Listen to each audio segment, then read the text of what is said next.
I live where there's no TV, there's no radio, there's no clocks, there's no electric lights. The girls carry water.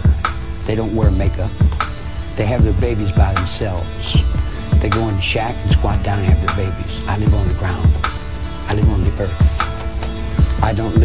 I lived in Hollywood, and I had all that. The Rolls Royce and the Ferrari and the pad in Beverly Hills. I had the surfboard and the Beach Boys and the Beach Boys and Neil Diamond and the Bob Scott and the Jimmy Griffin and Elvis Presley and Lester Bestleys and all them guys.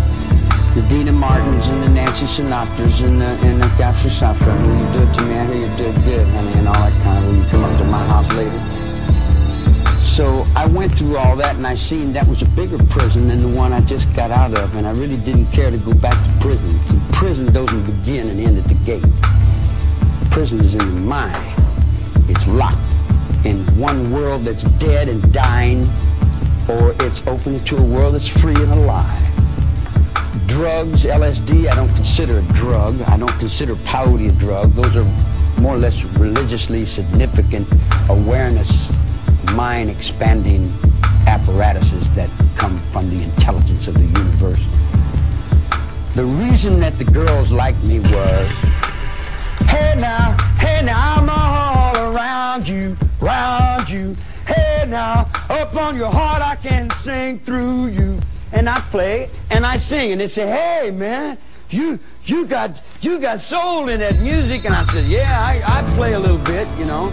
I like music. And they said, man, you're really somebody. I said, oh, I am? Well, I just got out of jail. I don't know what somebody is. They like my music. They say, man, we want to get you over. I said, get me over for what? They said, we take you down here to Beverly Hills and we want to get you in because you're a star. I said, I'm a what?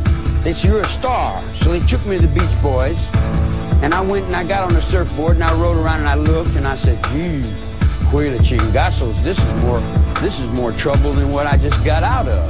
You got nine, look at yourself. You got to wear that, whether you like it or not. You got to do things. You got to get up and go through all kinds of changes, whether you want to or not, doesn't matter. Your whole life is put in your paycheck. You couldn't pay me all the money in the world to do something I don't want to do.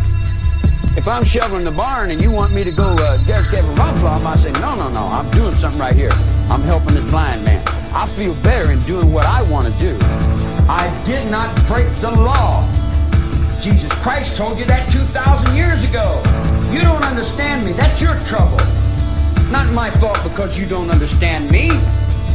I don't understand you either. But I don't spend my whole life trying to put the blame over on you because my cigarette didn't light or because something didn't work right. What do you want to call me a murderer for? I've never killed anyone.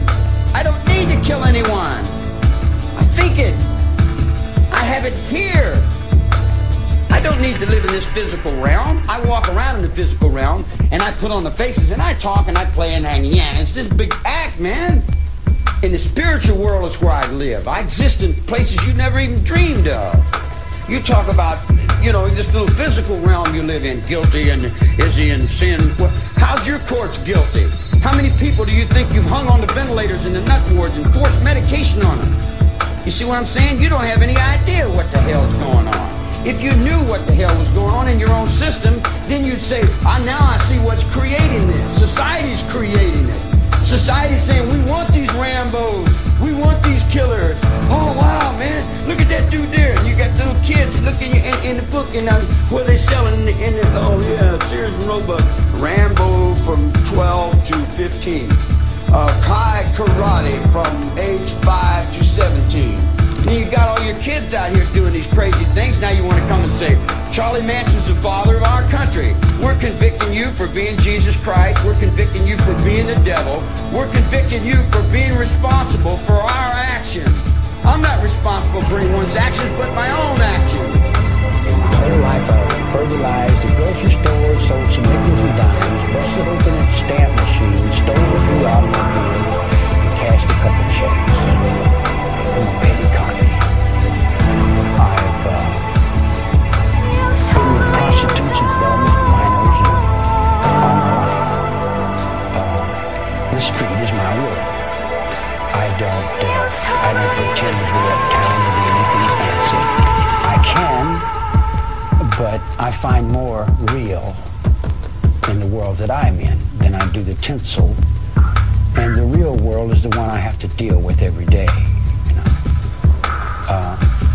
Believe me, if I started murdering people,